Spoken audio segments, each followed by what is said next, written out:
Welcome folks to Krishna Tech. Today we are going to do unboxing of Blue Yeti. And as you might know, this is a fabulous USB microphone. Yes, it does not require either phantom power or any other interface.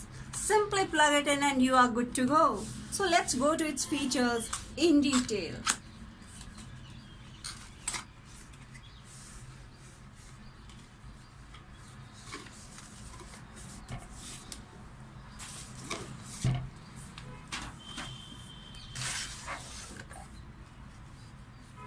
Well, as you can see,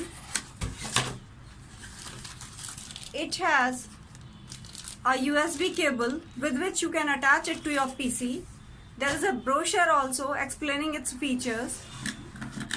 And now we are going to see the midnight blue colored microphone. Oh wow!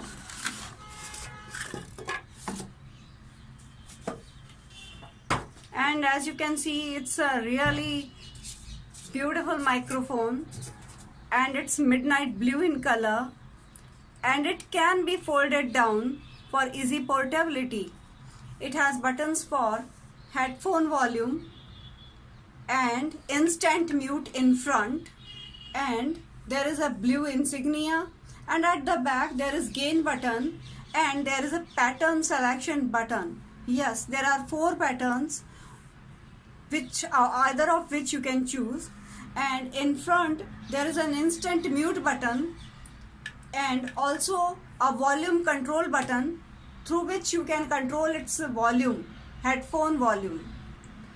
And the at its very underneath there are 2 jacks. One is a 3.5 mm headphone jack and the other is for the USB cable through which you can connect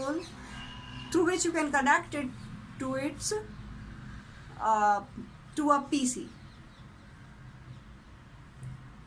And since it can be folded, it can be carried, it can be transported, but let me tell you that it's a rather heavy microphone and it is supposed to sit on your table. Since it has a headphone jack, you can record and listen to your recording in real time, and you can also adjust the volume of your headphone. It's built on hinge and it can be moved in relation to the sound source. It has 4 polar patterns. Cardioid, this is the most useful one because this takes a sound from a single source. The next one is the bidirectional one. It captures sounds from the side. Omnidirectional will capture sound from all sides, and a stereo will capture sound from a larger area to give feel of the surroundings. It's perfect for vocals, musical instruments, podcasting, voiceovers, interviews and conference calls too. Set it up and happy Yeti. I think you will watch our other videos too.